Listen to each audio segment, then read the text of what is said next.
Single dad janitor, saved a billionaire's daughter. The CEO's next words changed his life forever. But when the cameras flashed, the whole world saw more than a rescue. They saw a secret that could destroy everything. Before we get into the story, comment below where in the world you are watching from today. The sharp beep of Daniel Carter's alarm pierced the pre-dawn darkness. His calloused hand reached out, silencing it before the sound could wake Ben in the next room. 4:30 a.m. Same as every workday for the past 8 years. Daniel eased himself up from the worn mattress, its springs creaking softly beneath him. The small apartment was quiet, except for the gentle hum of the old refrigerator and the distant rumble of early morning traffic. Through the thin walls, he could hear his son's steady breathing from the adjacent bedroom. In the cramped bathroom, Daniel splashed cold water on his face and studied his reflection in the mirror. At 42, his dark hair had started graying at the temples, and fine lines marked the corners of his eyes. Sarah used to call them his smile lines. The thought of his late wife brought a familiar ache to his chest, but he pushed it aside. There was work to be done. The kitchen was small but tidy. Daniel pulled out eggs, bread, and the last of the milk. Ben was growing like a weed, and teenage boys needed a proper breakfast. As he whisked the eggs, Daniel glanced at the bills stacked neatly on the counter. The red final notice stamp on the electric bill made his stomach tighten, but he'd figure something out. He always did. "Dad?" Ben's sleepy voice came from the doorway. "You don't have to make breakfast every morning, you know." Daniel turned to see his son, tall and lanky in his worn pajamas, hair sticking up in all directions. "I know I don't have to. I want to." He smiled, sliding perfectly scrambled eggs onto a plate. "Besides, can't have you falling asleep in math class again." Ben slid into his usual chair at their small kitchen table. "That was one time, and Mr. Peterson's voice is literally better than sleeping pills." Daniel chuckled, setting the plate in front of his son, along with 2 pieces of buttered toast. "Eat up! And remember, literally doesn't mean what you think it means." As Ben dug into his breakfast, Daniel sipped his coffee, savoring the quiet moment with his son. Sarah would be proud of the young man Ben was becoming, kind, smart, and resilient despite everything they'd been through. "You working late tonight?" Ben asked between bites. "Just till 6. Mrs. Rodriguez next door said she'd check in on you after school." "Dad, I'm 15. I don't need a babysitter." Daniel rinsed his coffee mug in the sink. "Humor your old man, okay? Besides, she always brings those chocolate cookies you pretend not to like." Ben's mock scowl dissolved into a grin. "Fine, but only for the cookies." After breakfast, Daniel changed into his gray work uniform, the fabric thin from countless washes but still presentable. He gathered his supplies, the mop, bucket, and cleaning solutions he preferred to bring from home. The building supplies were cheap and left streaks on the marble floors. "Don't forget your lunch," Ben called out, holding up the brown paper bag. Daniel took it, touched by the gesture. "Thanks, buddy. Did you pack your homework?" "Yes, Dad." Ben rolled his eyes, but there was affection in his voice. "Same as yesterday, and the day before that, and the day before that." All right. Daniel pulled his son into a quick hug. "Have a good day at school. Love you." "Love you too, Dad." The pre-dawn air was crisp as Daniel walked the 12 blocks to the downtown skyscraper where he worked. The city was just beginning to wake up. Delivery trucks making their rounds, early morning joggers padding past, coffee shops flickering to life. He could have taken the bus, but the walk saved money, and he enjoyed these quiet moments. The Carter building rose 40 stories into the sky, its glass and steel facade gleaming even in the dim light. Daniel always found it funny that he worked in a building that shared his last name, though the Carter it was named for had been some long-dead businessman who'd made his fortune in steel. "Morning, Daniel," called Jorge, the night security guard who was just ending his shift. "Morning, Jorge. How's Maria feeling?" "Much better, thanks for asking. That soup you sent over really helped." Daniel smiled, swiping his ID badge at the employee entrance. "My wife's recipe. Never fails." The mention of Sarah didn't hurt as much as it used to. These days, he could remember her chicken soup recipe, or the way she hummed while folding laundry, without feeling like his heart was being squeezed in a vice. Time didn't heal all wounds, but it made them easier to bear. Inside, Daniel started his daily routine. The marble lobby floor needed special attention. Thousands of expensive shoes would cross it today, and he took pride in making it shine. He filled his bucket with hot water and just the right amount of cleaner, then began the methodical work of mopping. As he worked, his mind wandered to the day Sarah got sick. They'd had insurance, but not the good kind. The kind that came with co-pays they couldn't afford and medications that weren't covered. He'd sold everything, their small house, his truck, even his father's watch, but it hadn't been enough. After she passed, the medical bills had forced them into the tiny apartment where they now lived. But Daniel never complained. He had his health, his son, and honest work. Some days, that felt like more than enough. The sun was rising now, sending sharp angles of light through the lobby's high windows. The first wave of employees would arrive soon. Investment bankers, corporate lawyers, executives in $1,000 suits. Daniel worked faster, knowing they preferred not to see him or his mop bucket. Right on schedule, the automatic doors began their morning dance. Designer heels and polished Oxfords clicked across his freshly mopped floor, their owners engaged in conversations about market futures and profit margins. Almost no one noticed the quiet man in gray who made their workspace gleam. A young woman in stilettos stumbled slightly on the wet floor, despite the yellow warning sign Daniel had placed. She shot him an annoyed look, as if her near fall was somehow his fault. Daniel just nodded politely and continued working. By 8 o'clock, the lobby was filled with the morning rush. Daniel moved his bucket to one side, waiting for a break in the crowd to finish the last section. The marble floor reflected the morning light like water, except for the endless trail of footprints that marked where he'd already cleaned. His back ached from the repetitive motion of mopping, but Daniel straightened up and smiled anyway. The work might not be glamorous, but it was honest. His father had always said that any job done with integrity was a job worth doing. Besides, this job kept a roof over their heads and food on the table. Most days, anyway. The morning crowd thinned, and Daniel returned to his task, pushing his mop across the last stretch of marble. Nearby, a group of executives exited the elevator, their laughter echoing off the high ceiling. They parted around him like water around a rock, not one of them breaking their conversation to acknowledge his presence. Daniel kept working, his movements steady and practiced. The floor would need mopping again by lunchtime, and then again before he left for the day. But for now, it shone like glass, reflecting the morning sun and the promise of another honest day's work. The afternoon sun beat down on the polished glass of the skyscraper, casting long shadows across the busy downtown sidewalk. Daniel Carter stepped out of the building's service entrance, wiping sweat from his brow with the sleeve of his gray uniform. His muscles ached from hours of scrubbing floors and emptying trash bins, but the fresh air felt good against his face. He leaned against the cool brick wall, pulling a simple sandwich from his lunch bag. Turkey and cheese on wheat bread. Nothing fancy, but it would keep him going until dinner. The street buzzed with the usual afternoon traffic. Cars honking, people rushing past in expensive suits, phone conversations floating on the breeze.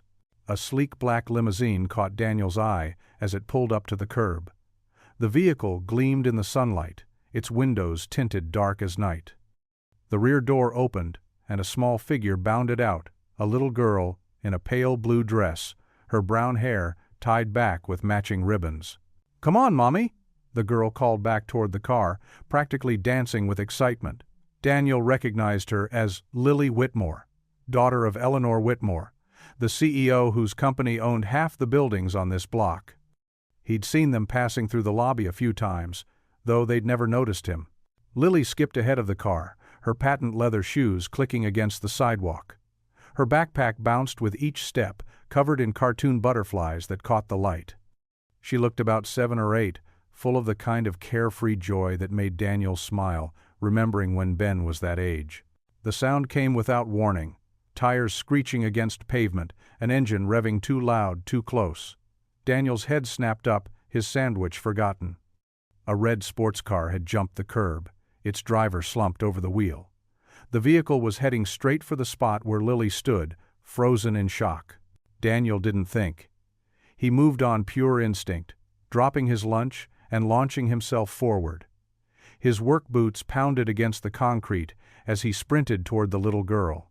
Time seemed to slow, stretching like taffy as the distance between them shrank. "Lily!" A woman's terrified scream cut through the air. Eleanor Whitmore halfway out of the limo, her face a mask of horror. Daniel reached Lily just as the car bore down on them. He wrapped his arms around her small frame and dove, rolling them both away from the vehicle's path.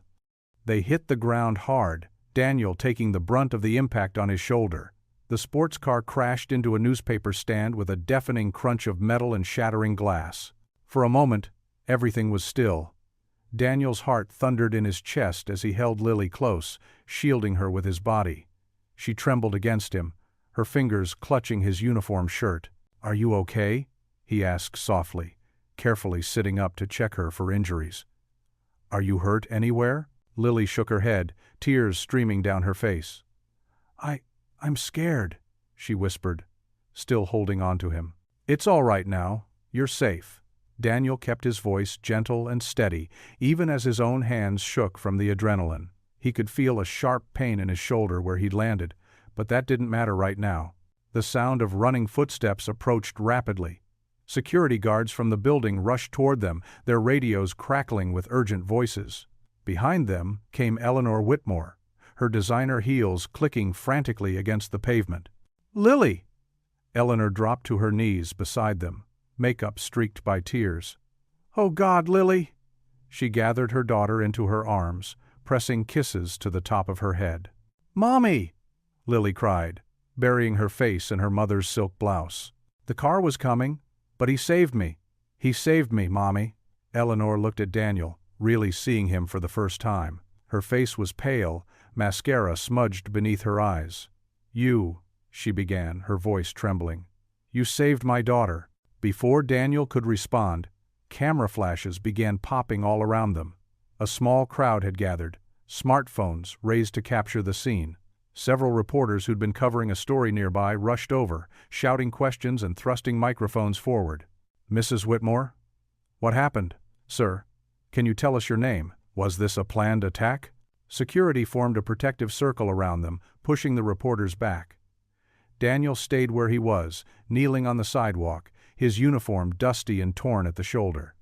His lunch lay scattered nearby, forgotten in the chaos. But none of that mattered as he watched Lily cling to her mother, safe and whole. Eleanor held her daughter close with one arm while reaching out to touch Daniel's arm with her free hand. "Thank you," she whispered, her voice thick with emotion. "I don't know what I would have." She trailed off, unable to finish the thought. More camera flashes exploded around them as the security team worked to clear a path back to the building's entrance. The driver of the sports car was being tended to by paramedics. Apparently, he'd suffered some kind of medical emergency at the wheel. Lily lifted her head from her mother's shoulder and looked at Daniel with wide, tear-stained eyes. "You're my hero," she said simply, with the pure conviction only a child could muster. The elevator doors whispered open onto the top floor of Whitmore Tower. Daniel Carter stood awkwardly in his gray maintenance uniform, still dusty from the morning's work, as Eleanor Whitmore guided him into a world that seemed to belong in a magazine. Little Lily clung to his hand, her small fingers wrapped tightly around his calloused ones, refusing to let go even as they walked. "Please, come in," Eleanor said, leading them through glass doors etched with the Whitmore Industries logo. Her heels clicked purposefully across marble floors that Daniel usually only saw while mopping at dawn. The CEO's office was bigger than his entire apartment. Floor-to-ceiling windows offered a breathtaking view of the city skyline. Plush cream carpets stretched beneath sleek furniture that probably cost more than he made in a year. Original artwork adorned the walls, and a massive desk of polished mahogany dominated one corner. "Sit, please." Eleanor gestured to a leather sofa. Daniel perched carefully on the edge, acutely aware of his work clothes against the expensive upholstery. Lily immediately climbed up next to him, still holding his hand. "Would you like some water? Coffee?" Eleanor asked, her voice carrying the polish of someone used to conducting million-dollar meetings. "Water would be fine, thank you, ma'am." Daniel's throat felt dry. Eleanor pressed a button on her desk. "Sandra, Bring us water and—" she glanced at Lily. "Apple juice for my daughter." "You saved my life," Lily announced proudly to the room, swinging her legs. "He's my hero, Mommy." A small smile softened Eleanor's professional mask as she watched her daughter. "Yes, he is." She turned to Daniel, her expression growing serious. "Mr. Carter, I cannot begin to express my gratitude. What you did today." Her voice caught slightly. "That car could have—" She stopped, composing herself. "Anyone would have done the same, Mrs. Whitmore," Daniel said quietly. "No." Eleanor shook her head firmly. "They wouldn't have. I've seen enough of human nature to know that most people would have hesitated, frozen. You didn't." An assistant entered with their drinks on a silver tray, setting them down before discreetly withdrawing. Eleanor reached for her purse and pulled out her checkbook. "I'd like to reward you properly for your courage," she said, uncapping an expensive-looking pen. "Please, name an amount that would make a difference in your life." Daniel felt heat rise in his cheeks. "Ma'am, I appreciate the offer, but I can't accept money for this." Eleanor looked up sharply, her pen pausing mid-motion. "Why not?" "Because." Daniel chose his words carefully. "I didn't do it for a reward. I did it because she's a child." He looked down at Lily, who was now contentedly sipping her juice. "Any parent would understand. You see a kid in danger, you act. That's all there is to it." Eleanor studied him for a long moment, her expression unreadable. "You have children, Mr. Carter?" "A son. Ben. He's 15. "And his mother?" "Sarah passed away 5 years ago. Cancer." The words still carried their familiar ache. Something flickered in Eleanor's eyes, recognition perhaps, or empathy. She set down her checkbook and folded her hands in her lap. "I've read your employee file, Mr. Carter. 10 years with our maintenance department. Excellent work record. Never late. Multiple commendations from your supervisor." Daniel shifted uncomfortably.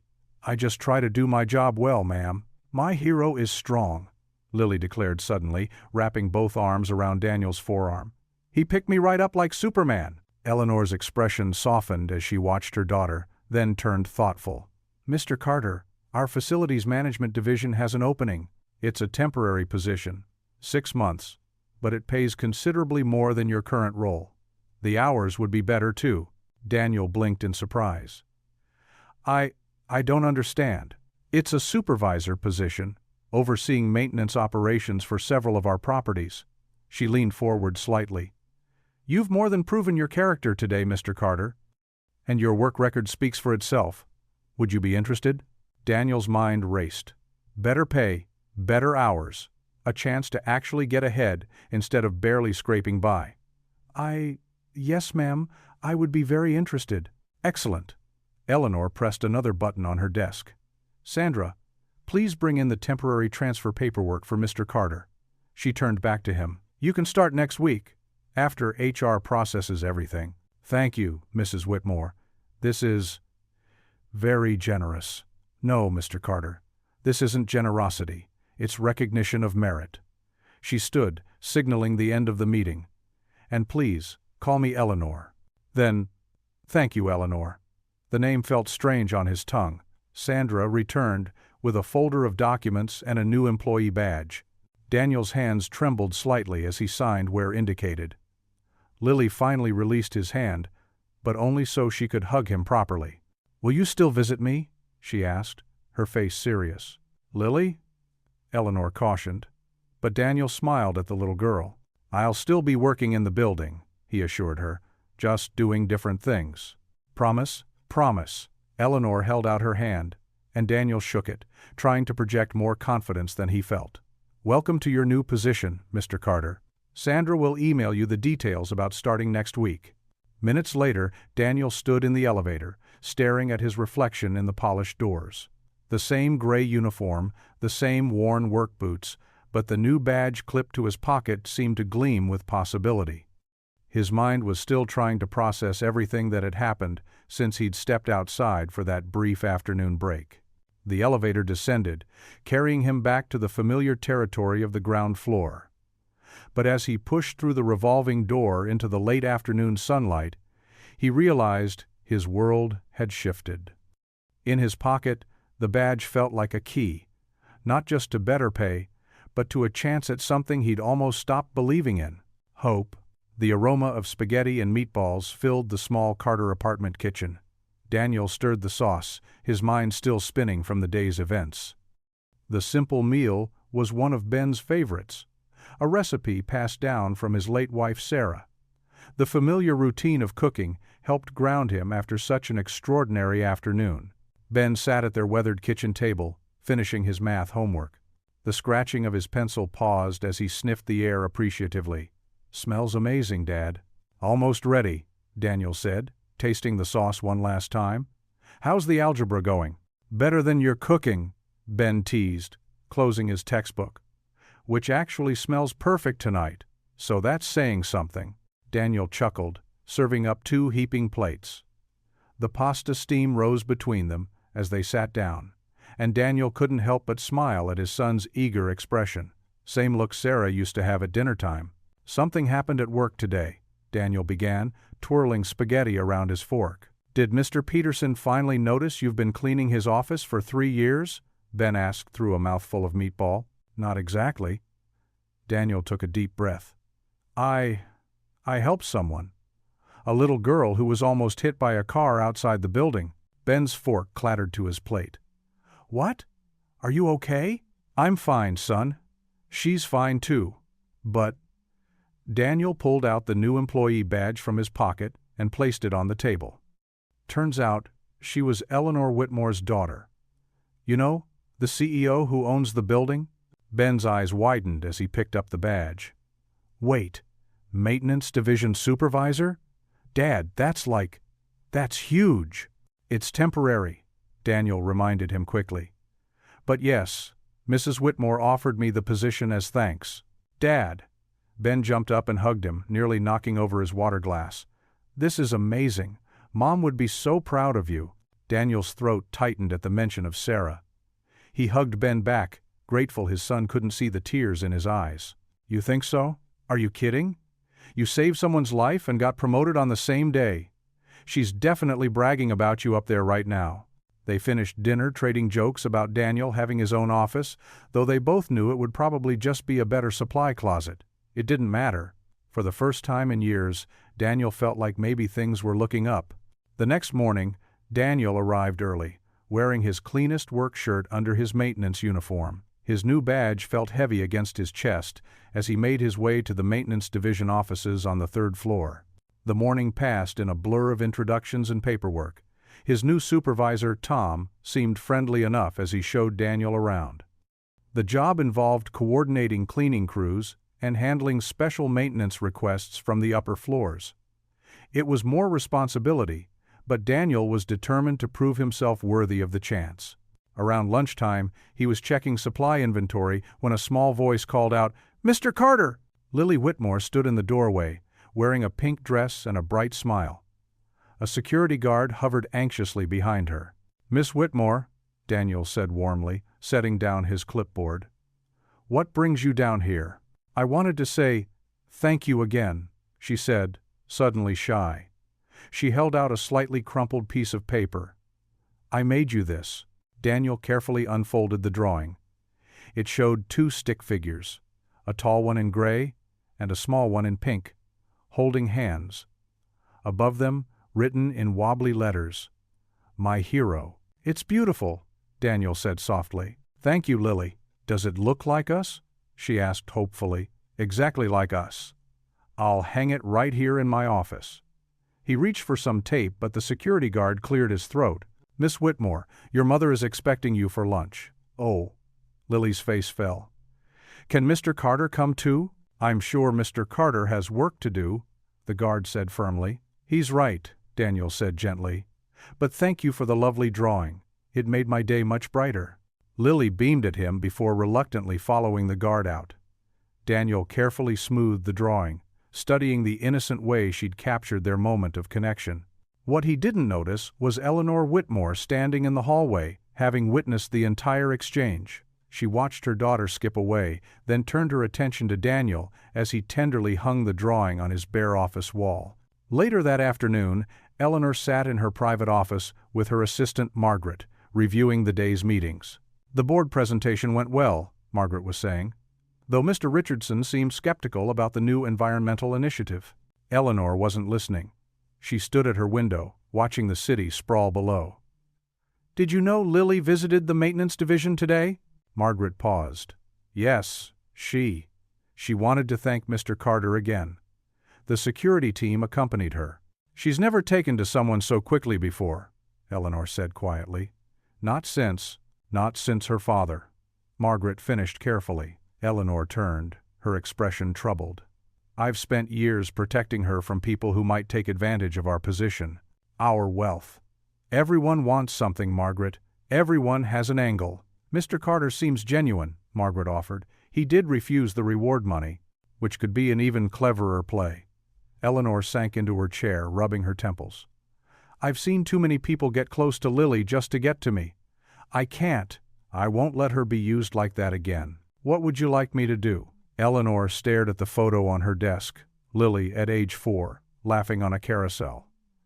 "Keep an eye on him, discreetly. I need to know if he's really as honest as he seems." Margaret nodded, making a note in her tablet. She'd seen that protective look in Eleanor's eyes before. Despite her power and wealth, Eleanor's greatest vulnerability had always been her daughter's trusting heart.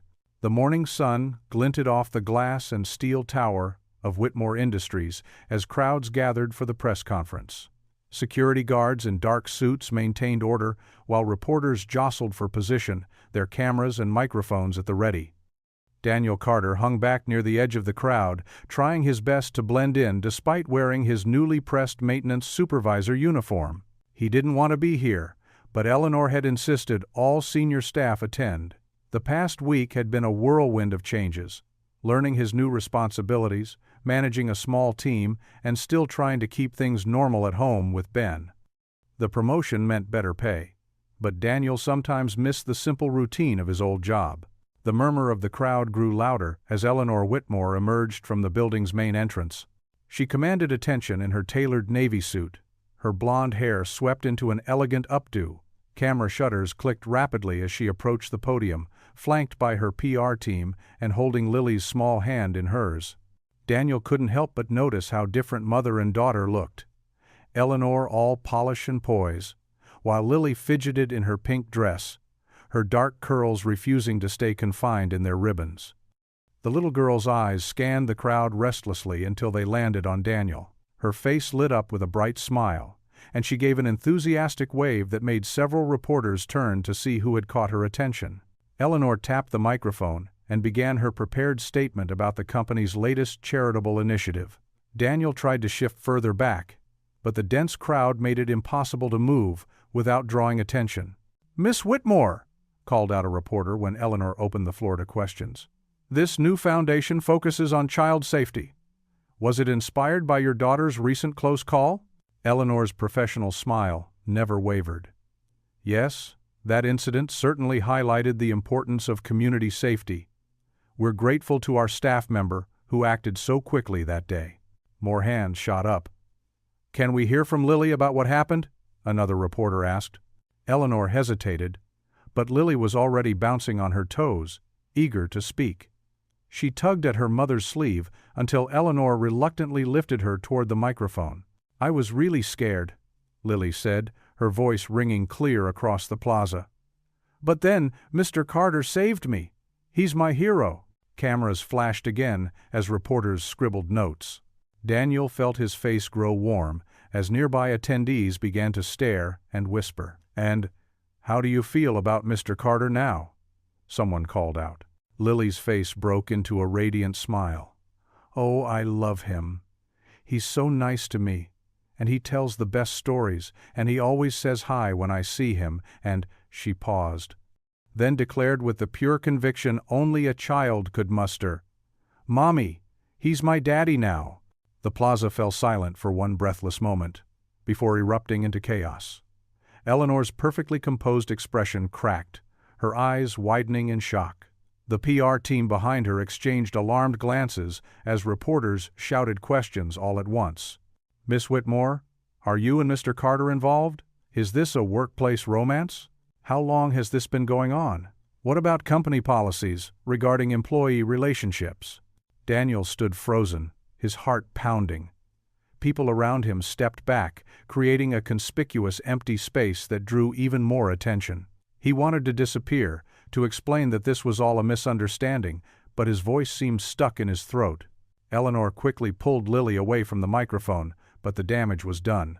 The little girl looked confused by the commotion she'd caused, clinging to her mother's leg as camera flashes continued to burst like lightning.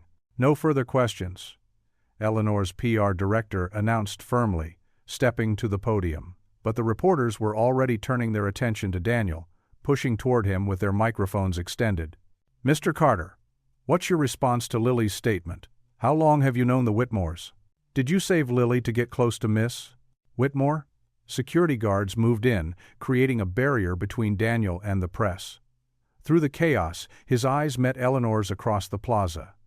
Her face was a mask of carefully controlled panic, her fingers gripping Lily's shoulders as handlers quickly ushered them back toward the building's entrance. The PR director was still trying to regain control, but nobody was listening to his attempts to redirect attention back to the charitable foundation. Camera crews swung back and forth between Daniel and Eleanor's retreating figure, determined not to miss any reaction. Daniel felt the weight of dozens of stares. His colleagues from the maintenance department gaped at him. Executive staff members he'd never spoken to whispered behind their hands.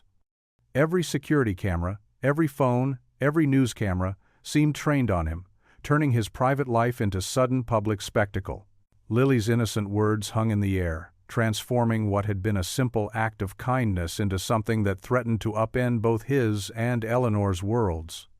The careful distance they'd maintained, the professional boundaries they'd observed, all of it crumbled under the weight of a child's guileless declaration.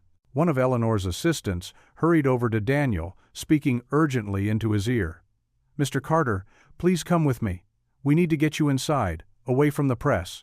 Daniel nodded numbly, allowing himself to be led toward a side entrance. The shouted questions followed him. "Mr. Carter, is this a modern Cinderella story? Were you hired because of your relationship with Miss Whitmore's daughter? Do you have any comment about workplace fraternization policies?" The heavy door closed behind them, muffling the chaos outside, but Daniel knew this was only the beginning. His phone buzzed in his pocket, probably Ben, who would surely see this on social media within minutes. How could he explain this to his son, to his coworkers, to Eleanor? He caught a glimpse of his reflection in the polished elevator doors, a simple man in a maintenance uniform, suddenly thrust into a spotlight he never wanted, all because he'd done what anyone should have done: help a child in danger. Now that simple act threatened to become headline news, twisted into something it wasn't by speculation and rumor. The assistant's phone rang. "Yes, Miss Whitmore," she answered, then looked at Daniel. "She wants you to come to her office immediately." Daniel took a deep breath, straightened his uniform, and nodded. Whatever storm was coming, he would face it with the same quiet dignity that had carried him through all of life's challenges. But as the elevator carried him upward, he couldn't help but wonder if this time dignity alone would be enough. Daniel stared at the morning newspaper on his kitchen table, his coffee growing cold. The bold headline screamed, "Janitor hero becomes daddy to billionaire's daughter." His stomach churned as he read the sensationalized account of yesterday's press conference. Ben walked into the kitchen, backpack slung over one shoulder. He stopped short when he saw his father's expression. "Dad? What's wrong?" Daniel tried to slide the paper away, but Ben was quicker. His son's eyes widened as he scanned the article. "They're making it sound like you planned this," Ben said, his voice tight with anger. "People will believe what they want to believe," Daniel said quietly, though his heart ached. He'd worked hard to teach Ben about dignity and truth. Now tabloids were painting him as an opportunist. "But it's not fair. You saved her life." Ben's face flushed with emotion. Daniel stood and put his hands on his son's shoulders. "Listen to me, Ben. What matters is what we know to be true. We can't control what others think or say. My friends are going to see this." Ben's voice cracked slightly. "Then show them who your father really is by holding your head high. Remember what Mom used to say? Truth stands when everything else falls." Ben quoted softly. Daniel pulled his son into a quick hug. That's right, now get to school, I've got work to face. The morning commute felt longer than usual. Daniel could feel eyes on him in the subway, people glancing between their phones and his face, whispering behind their hands. By the time he reached Whitmore Industries, his shoulders were tense with stress. The lobby buzzed with hushed conversations that died as soon as he walked past. His new maintenance division colleagues, who had been friendly yesterday, now gave him wary looks. In the break room, he heard snippets of gossip. Can you believe the nerve? Probably planned the whole thing, taking advantage of that poor little girl. Daniel kept his head down and focused on his work, though each whispered comment stung like a paper cut. Around mid-morning, he was checking the ventilation system when a familiar voice called out, "Mr. Daniel! Mr. Daniel!" Lily came running down the hallway, her Mary Jane shoes clicking on the polished floor. Her face lit up with pure joy at seeing him, untouched by the adult world's suspicions. "Careful, sweetheart," Daniel said gently, steadying her as she nearly tripped in her excitement. "Does your mother know where you are?" "She's in a meeting," Lily said, reaching for his hand. "I missed you. Can you come have lunch with me today, please?" Daniel's heart squeezed. How could he explain the complexity of the situation to this innocent child? "That's probably not a good idea right now, Lily." "But why?" Her lower lip trembled. "Your family now. I told everyone yesterday." "Lily!" Eleanor's sharp voice cut through the air. She strode toward them, her heels echoing like hammerfalls. "What did I tell you about wandering off?" "I just wanted to see Mr. Daniel," Lily protested, gripping Daniel's hand tighter. Eleanor's eyes fixed on their joined hands, and Daniel gently disengaged himself. "Miss Whitmore, I was just explaining to Lily that—" "I'm sure you were." Eleanor's tone was ice-cold. She took Lily's hand firmly. "Come along, sweetheart. Mr. Carter has work to do." "But Mommy—" "Now, Lily." Daniel watched them go, his heart heavy. He caught Eleanor's arm as she passed. "Miss Whitmore, please. I need you to know I never intended any of this." Eleanor paused, not quite meeting his eyes. "What exactly did you intend, Mr. Carter?" "I'm just trying to do my job and take care of my son. That's all I've ever wanted." He let sincerity fill his voice. "I would never use your daughter, or take advantage of her feelings." Something flickered in Eleanor's eyes. Uncertainty, perhaps. But then her walls slammed back up. "Actions speak louder than words, Mr. Carter. Excuse us." Later that afternoon, Eleanor sat in her office, staring at the stack of tabloids on her desk. Each one spun Daniel's story differently, but they all suggested the same thing, that he was manipulating his way into their lives for money or status. She thought of his steady gaze when he'd spoken to her earlier, the gentle way he'd handled Lily's enthusiasm. Everything about him seemed genuine, but Eleanor had learned the hard way that appearances could be deceiving. Her intercom buzzed. "Miss Whitmore? Mr. Reynolds from the security firm is here. Send him in." A man in a crisp suit entered, carrying a leather portfolio. "Miss Whitmore, how can we help you today?" Eleanor picked up a photo from her desk, Daniel Carter, carrying Lily to safety, his face focused only on protecting her daughter. Her finger traced the edge of the image as she spoke. "I need a complete background check on one of our employees, Daniel Carter. Go back as far as you can. Employment history, financial records, personal life, everything. Of course. Any particular areas of concern?" Eleanor set the photo down. "Just find out who he really is." As she watched the investigator leave, Eleanor felt a familiar weight settle in her chest, the burden of distrust that had kept her safe but lonely for so long. She told herself she was just being careful, protecting her daughter. But a small voice inside wondered if she was about to make a terrible mistake. Daniel's old truck rumbled into its usual parking spot outside their apartment building. The familiar sight of the weathered brick structure brought little comfort today. His mind kept replaying the morning's tabloid headlines, each word feeling like a weight on his shoulders. Ben was waiting by the window, his silhouette visible through the thin curtains. As Daniel climbed the creaking stairs to their third-floor apartment, he could already sense the conversation that lay ahead. The door opened before he could reach for his keys. "Hey, Dad." Ben's voice was quieter than usual. He stepped back, letting Daniel enter their small but tidy living room. "So, we're kind of famous now, huh?" Daniel set his lunchbox on the kitchen counter and loosened his tie, another adjustment to his new position. The maintenance division uniform felt stiff compared to his old janitor's clothes. "Famous isn't exactly the word I'd choose, buddy." Ben dropped onto their worn couch, his phone in hand. "My friends kept sending me links all day. Some of the stories are pretty crazy." He scrolled through his phone. "This one says you might be secretly rich and just pretending to be a janitor." Despite everything, Daniel couldn't help but chuckle. "Well, if that's true, I've been method acting for a very long time." He sat beside his son, noting the tension in Ben's shoulders. "Talk to me. What's really bothering you?" Ben was quiet for a moment, his fingers fidgeting with the phone case. "Some kids at school, they were saying stuff about how you're probably just trying to get Mrs. Whitmore's money. That you planned the whole thing." Daniel's heart sank. He'd expected this might affect Ben at school, but hearing it still hurt. "You know that's not true, right?" "Of course I know." Ben's response was quick, defensive. "You're the most honest person I know, Dad. You won't even take a pen home from work by accident." His voice softened. "But what's going to happen now, with your new job and everything?" Daniel leaned back, choosing his words carefully. "Nothing's really going to change, Ben. I've got different responsibilities at work, but I'm still me. We're still us." He gestured around their modest apartment. "This is still home, and no amount of newspaper stories or gossip is going to change who we are or what we believe in." Ben nodded slowly. "Mom would have known exactly what to say about all this. She would have laughed," Daniel said, smiling at the memory of his late wife. "Then she would have made her famous chocolate chip cookies and told us not to worry about what other people think." The mention of the cookies brought a genuine smile to Ben's face. "Maybe we should make some.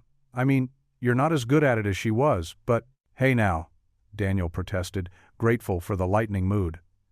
"My cookies are edible, usually." The next morning at work, Daniel focused on learning his new duties in the maintenance division. The position involved overseeing building systems and coordinating repairs, a step up from mopping floors, but still honest work he could be proud of. He studied manuals during his lunch break, determined to master every aspect of the job. Whispers followed him through the hallways. Some employees who'd never noticed him before now tried to strike up conversations, their sudden interest transparent. Others avoided eye contact entirely, as if his presence made them uncomfortable. In the afternoon, he had to deliver some paperwork to the executive floor. The elevator ride felt longer than usual, each floor bringing him closer to where Eleanor worked. When the doors opened, he caught a glimpse of her through the glass walls of her office. She was on the phone, her posture rigid, expression serious. Their eyes met briefly before she turned away. That night, after Ben had gone to bed, Daniel sat in their small living room. The only light came from the street lamp outside, casting long shadows across the floor. He could hear the distant sound of traffic, the occasional siren, the familiar symphony of city nights that usually brought comfort. Kneeling beside his bed, just as he did every night, Daniel closed his eyes in prayer. "Lord," he whispered, "I don't know what tomorrow brings. I don't know what Mrs. Whitmore might find when she looks into my past." He paused, gathering his thoughts. "There's nothing there to hide, but I know how things can be twisted. I just want to work hard and take care of Ben. Give me strength to face whatever comes, and wisdom to handle it with grace." The room felt peaceful in the darkness, but Daniel's mind was still racing. He thought about Eleanor's investigation, wondering what she hoped, or feared, to find. His life had been simple, honest, marked by both joy and sorrow. The loss of his wife, the struggles to make ends meet, the unwavering focus on raising Ben right, it was all there in plain sight. Ben's soft snoring drifted from the next room, reminding Daniel of what really mattered. Whatever Eleanor's investigation revealed, whatever the newspapers printed, he would face it with the same dignity and faith that had carried him this far. The company garden bloomed with late summer flowers, a peaceful oasis nestled between towering glass buildings. Daniel was checking the sprinkler system when a familiar voice called out, "Mr. Carter, Look what I made!" Lily Whitmore came bouncing down the stone path, her Navy school uniform pristine except for colorful smudges on her hands. She clutched a piece of paper to her chest. Daniel smiled, setting down his tools. "What have you got there, sweetheart?" Lily's eyes sparkled as she thrust the paper toward him. "It's you! Being brave!" The crayon drawing showed two stick figures, one large and blue that must be him, swooping in to grab a smaller pink figure with pigtails. Wobbly letters spelled out, "My hero," across the top in rainbow colors. "See? That's when you saved me," Lily explained, pointing with a finger still stained with green crayon. "I used blue for you 'cause that's the color of brave people, like police officers and Superman." Daniel knelt down to her level, genuinely touched by the child's pure perspective. "This is beautiful, Lily. Thank you for thinking of me. You're the bravest man I know," Lily declared with absolute conviction. "Even braver than Prince Charming in my storybooks." From her office window 3 stories up, Eleanor Whitmore stood watching the scene unfold. Her daughter's golden head was bent close to Daniel's as they examined the drawing together. She pressed her palm against the cool glass, conflict evident in her reflection. "Ma'am?" Her assistant appeared at her elbow. "The board meeting starts in 5 minutes." "Yes, thank you." But Eleanor didn't move, her eyes still fixed on the garden below where Daniel was now showing Lily how the sprinkler heads popped up from the ground. Her daughter's delighted laugh carried faintly through the glass. Throughout the day, Daniel went about his new maintenance duties, the crayon drawing carefully tucked away in his work shirt pocket. In the employee break room, he helped Janet from accounting clean up a coffee spill without being asked. When Mike from IT struggled with a heavy equipment delivery, Daniel pitched in automatically. "You're different than I expected," Mike admitted, as they caught their breath afterward. "You know, after all that press stuff." Daniel just shrugged. "I'm just trying to do my job well, same as anyone else." Word spread through the office. Small gestures, holding doors, remembering names, fixing little problems before they became big ones. The whispers changed from speculation about his motives to appreciation for his quiet competence. "Did you see how he helped old Mrs. Peterson find her lost phone? He actually remembered that my son had a big test today and asked how it went. Fix that squeaky door that's been driving us crazy for months." Eleanor heard the shifting attitudes in the elevator, in the hallways. She watched Daniel work through security footage, looking for something, some crack in the humble facade. But all she saw was consistent kindness. That evening, Eleanor sat in Lily's pink bedroom, watching her daughter carefully arrange stuffed animals for their nightly tea party. The crayon drawing lay on her bedside table, slightly crumpled from being carried around all day. "Mommy, can Mr. Carter come to tea party sometime?" Lily asked, adjusting her teddy bear's bow tie. "He knows how to fix things. Maybe he could fix Mr. Whisker's loose ear." Eleanor smoothed her daughter's hair. "We'll see, sweetheart. It's time for bed now. Will you tell me the story about today again? About how he saved me?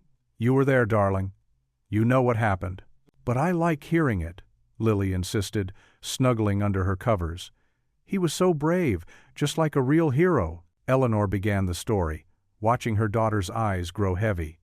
By the time she reached the part about Daniel refusing the reward money, Lily was fast asleep. Her small hand still clutched the crayon drawing, now wrinkled and soft from constant handling.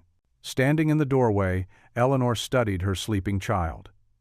Lily's face held such peace, such complete trust in the goodness she saw in Daniel Carter.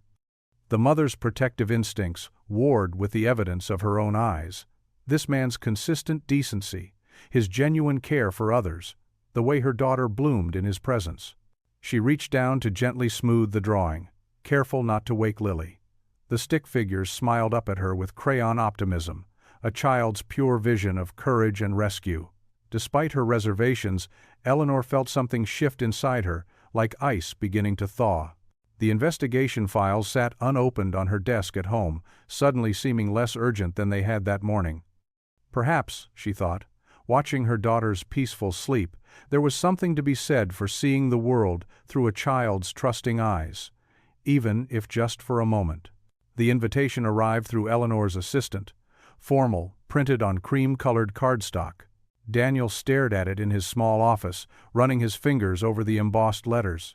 The annual Children's Hospital fundraiser wasn't just any charity event.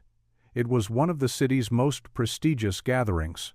His worn suit hung in the closet at home, probably a decade out of style.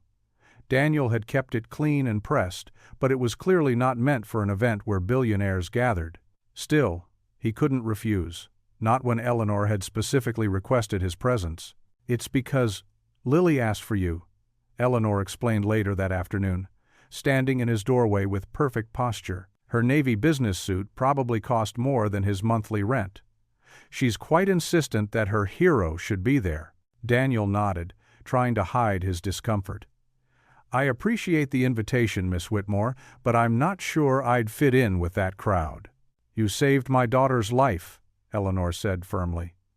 "You've earned your place there more than half the people who'll attend just to be seen." The night of the event arrived too quickly. Daniel adjusted his tie in the mirror, the same one he'd worn to his wife's funeral. Ben had helped him pick out a new shirt at least, scraping together their spare cash. "You look fine, Dad," Ben assured him. "Just be yourself." Eleanor's driver picked him up in a sleek black car that made him feel even more out of place. When they arrived at the Whitmore mansion, Lily burst out the front door in a pink party dress. "Mr. Carter!" she squealed, running to hug him. "You came!" Eleanor emerged more slowly, stunning in an elegant red gown. For a moment, Daniel forgot to breathe. She raised an eyebrow at his obvious awe, but gave him a small smile. The ballroom of the Grand Hotel sparkled with crystal chandeliers and flowing champagne. Daniel tried to blend into the background, but Lily kept dragging him forward to meet people. "This is my hero," she announced proudly to anyone who would listen. Some guests were polite but dismissive, their smiles not reaching their eyes as they took in his dated suit. Others barely concealed their disdain, whispering behind their hands. Daniel maintained his dignity, answering questions with quiet confidence. "And what exactly do you do for Whitmore Industries?" a portly man in an expensive tuxedo asked, voice dripping with condescension. "I help maintain the building's operations," Daniel replied simply. "Every job has value when it's done with pride." Eleanor, standing nearby, turned her head slightly to listen. A woman in diamonds pressed further. "But surely you're looking to advance. Move up to management, perhaps?" "My goal is to do honest work and set a good example for my son," Daniel said. "Success isn't always measured by titles or bank accounts." As the evening progressed, Daniel found himself in conversation with a group of potential donors. Lily had fallen asleep in a chair nearby, her head resting against his arm. "What makes this hospital so special?" someone asked.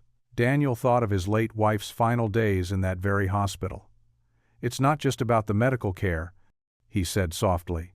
"It's about treating every person, every child, with dignity. When my wife was sick, the nurses there showed such kindness to our son. They understood that healing isn't just about medicine. It's about recognizing the value in each life they touch." The group fell silent. Eleanor, who had been approaching, stopped a few feet away. "Sometimes we forget," Daniel continued, gently adjusting Lily's position so she'd be more comfortable, "that true worth isn't found in what we own or earn. It's in how we treat each other. These children at the hospital, they don't care about status or wealth. They just want to know someone cares." Several checkbooks appeared, and the donations that followed were substantial. Eleanor watched as Daniel deflected any credit, instead directing attention to the hospital's needs. As the event wound down, Eleanor's driver brought the car around. Daniel carried a sleeping Lily, carefully settling her in her seat. The city lights blurred past the windows as they headed home. "You surprised quite a few people tonight," Eleanor said, breaking the comfortable silence. "I hope I didn't embarrass you," Daniel replied. "Quite the opposite." She paused. "You have a way of seeing through all the—" she gestured vaguely at her expensive dress. "Trappings. My wife used to say that kindness costs nothing but means everything," Daniel said, then added with a slight grin, "though I admit some of those fancy appetizers tonight might prove her wrong about the costs nothing part." Eleanor caught herself smiling at his humble humor. Something warm and unfamiliar stirred in her chest. A feeling she'd kept locked away for far too long. She turned to look out the window, but not before Daniel caught the softening in her eyes. Lily mumbled something in her sleep and snuggled closer to Daniel's side. In the dim car interior, Eleanor watched their reflection in the window. This simple man, who had saved her daughter, showing more genuine care than any of her wealthy admirers ever had. The warmth in her heart grew, and for once, Eleanor didn't try to guard against it. Daniel was organizing maintenance reports in his small office when he spotted Eleanor struggling with a stack of heavy boxes through the glass partition. Without hesitation, he stepped out to help. "Let me get those for you, Miss Whitmore," he said, reaching for the boxes. Eleanor startled slightly. "Oh, Daniel, thank you, but I can manage." "I insist," he said with a gentle smile. As they both grabbed the same box, their hands brushed. Eleanor felt a jolt of electricity run through her fingers, and she quickly pulled back. Daniel steadied the box, pretending not to notice, but his heart had skipped a beat. "These are donations for the Children's Hospital," Eleanor explained, trying to cover her flustered state. "They're heavier than I expected." "Where would you like them?" Daniel asked, easily lifting 2 boxes. "The conference room down the hall. We're sorting them before delivery." They worked together in comfortable silence, moving box after box. Daniel noticed how Eleanor's usually perfect posture relaxed slightly around him, her guard lowering just a fraction. "Have you eaten lunch?" Eleanor asked suddenly, checking her watch. "It's nearly 2. Daniel shook his head. "Got caught up with work." "I haven't either," Eleanor admitted. Would you like to join me? We could eat here in the conference room. I can have something brought up." The invitation surprised them both. Eleanor wasn't sure why she'd asked, and Daniel wasn't sure why he nodded yes. 20 minutes later, they sat at the large conference table, sandwiches and coffee between them. Sunlight streamed through the floor to ceiling windows, warming the room. "Lily talks about you constantly," Eleanor said, breaking the silence. "She's never taken to anyone like this before." Daniel smiled softly. "She's a special kid. Reminds me of my Sarah sometimes. My late wife. That same spark of joy." Eleanor's expression softened. "I'm sorry about your wife. How long has it been?" 5 years this August," Daniel replied, his voice quiet. "Ben was 12 when she passed. Cancer." Eleanor nodded, understanding in her eyes. It must have been incredibly difficult, raising him alone. "Some days were harder than others," Daniel admitted, spreading a napkin on his lap. "The first year, I barely kept it together. But Ben needed me to be strong, so I learned to be. We learned together, really." Eleanor took a thoughtful sip of her coffee. "I understand that feeling, having to be strong for your child. After Lily's father." She paused, then continued more quietly. "He left when she was 2, decided family life wasn't as exciting as his younger secretary." Daniel's face showed genuine sympathy, not pity. "That must have hurt deeply." "It did." Eleanor's fingers tightened around her coffee cup. "But more than that, it taught me to be careful. In my position, people often want something from me. Money, connections, status. It's hard to know who to trust." "I can only imagine," Daniel said softly.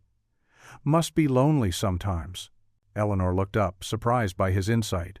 "Yes," she admitted. "It is." "Being a single parent can feel that way too," Daniel shared. "Even in a crowd, you're somehow alone, carrying all the responsibility, making every decision by yourself." "Exactly." Eleanor's voice held a note of wonder at being understood.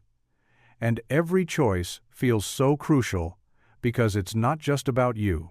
Like the weight of the world is on your shoulders," Daniel agreed. "But you keep going because they need you to." They ate in companionable silence for a moment, both processing the unexpected depth of their conversation.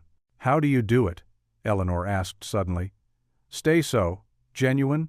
Most people in your situation would have jumped at the money I offered, but you didn't." Daniel considered this.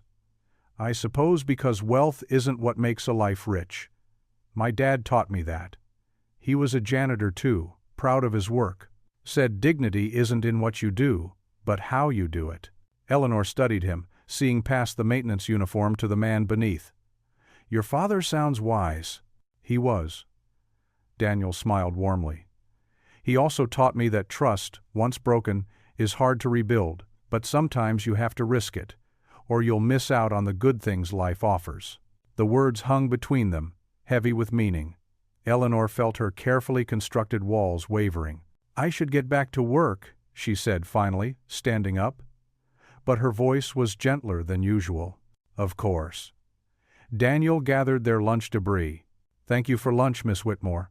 Eleanor, she corrected softly. Please call me Eleanor.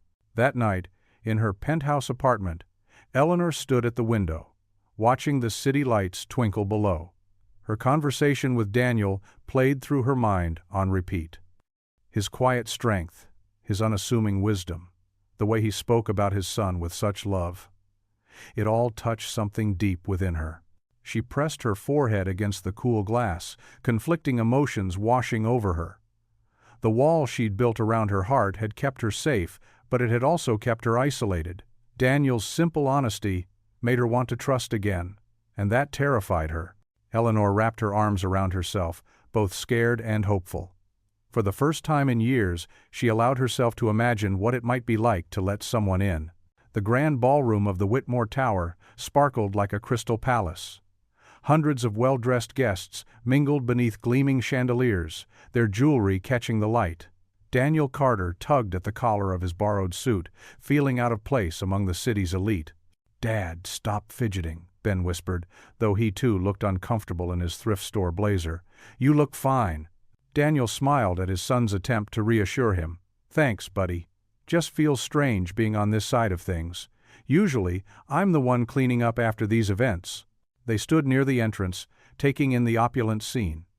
Waiters glided past with silver trays of champagne and delicate hors d'oeuvres. A string quartet played softly in the corner. The marble floors Daniel had mopped countless times now reflected the elegant crowd like mirrors. Daniel! Ben! Lily's excited voice cut through the sophisticated murmur. She bounded over in a pale blue party dress, her patent leather shoes clicking on the floor. You came! Eleanor followed close behind, stunning in a deep burgundy gown. Daniel's breath caught at the sight of her. She smiled warmly, though he noticed the slight tension in her shoulders. I'm so glad you both could make it, Eleanor said, touching Daniel's arm lightly. Ben, Lily's been asking about you. There are some other teenagers by the dessert table if you'd like to join them. Ben glanced at his father, who nodded encouragingly. Go ahead, son. Have fun. As Ben made his way across the room, Daniel watched with pride. His boy carried himself with quiet dignity, despite their humble circumstances. He's a wonderful young man, Eleanor observed. You've done an amazing job raising him. Thank you, Daniel replied softly. Sometimes I wonder if I'm doing enough. Before Eleanor could respond, an elderly gentleman in an expensive suit approached them. Eleanor, dear, is this the famous Daniel Carter we've all heard about? Soon Daniel found himself surrounded by curious guests, all eager to meet the janitor hero who had saved little Lily. He answered their questions politely, deflecting praise with humble grace. The evening progressed, and Daniel gradually relaxed. He shared stories with guests about his work, his son, and his belief in the value of every person's contribution to society. His genuine warmth and lack of pretense drew people in. Then came the moment that changed everything. Eleanor stepped up to the microphone for her annual speech, her voice clear and confident. Before I speak about our foundation's work this year, I'd like to invite someone special to share a few words. Daniel Carter, would you please join me? Daniel's heart jumped. He hadn't prepared anything. But as he made his way to the stage, he thought of his late wife, of Ben, of all the struggles they'd faced together. He knew what he needed to say. Standing at the microphone, Daniel looked out at the sea of expectant faces. He took a deep breath and spoke from his heart. When I was growing up, my father taught me that true dignity isn't about what you own or what title you hold. It's about how you treat others and how you face life's challenges. Every morning when I picked up my mop and bucket, I knew I was doing honest work that mattered.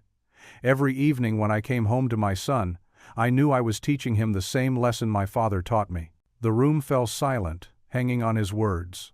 Life doesn't always give us what we expect. Sometimes it takes away the people we love most. Sometimes it forces us to start over. But every day offers a chance to choose who we want to be. Every moment is an opportunity to show kindness, to work hard, to make a difference, no matter how small.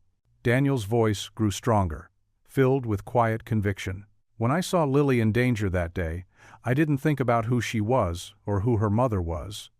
I just saw a child who needed help. That's the beauty of second chances. They don't care about your past or your position.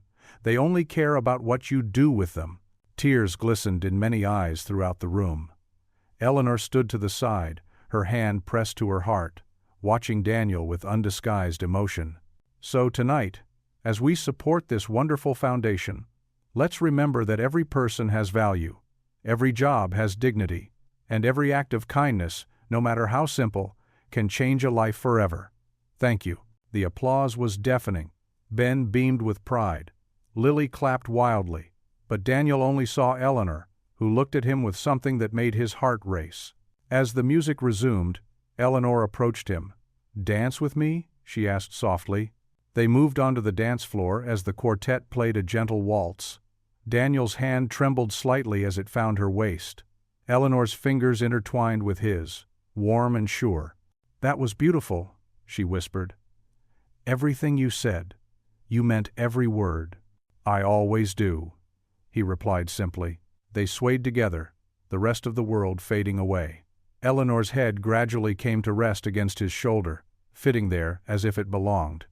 Daniel could smell her subtle perfume, feel the softness of her hair against his cheek. "I've spent so long protecting myself," Eleanor murmured, "keeping everyone at arm's length. But you," she lifted her head to look into his eyes. "You make me want to trust again."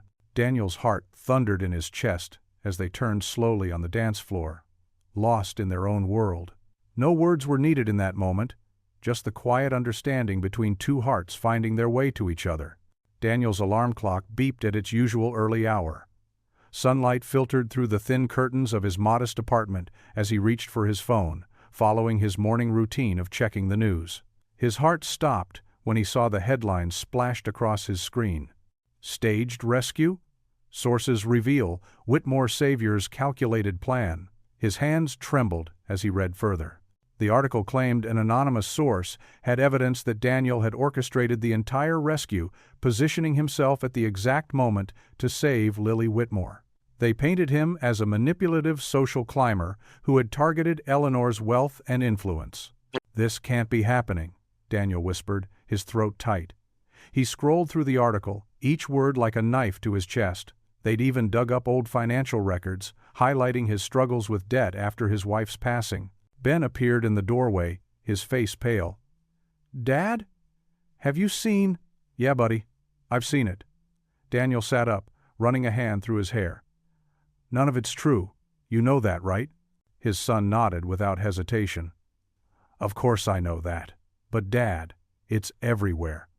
All over social media, too." Daniel dressed for work in a daze, his movements mechanical. The walk to Whitmore Tower felt like marching to his own execution. Security guards who had grown friendly over the past weeks now watched him with suspicious eyes. In the elevator, people who usually smiled now turned away.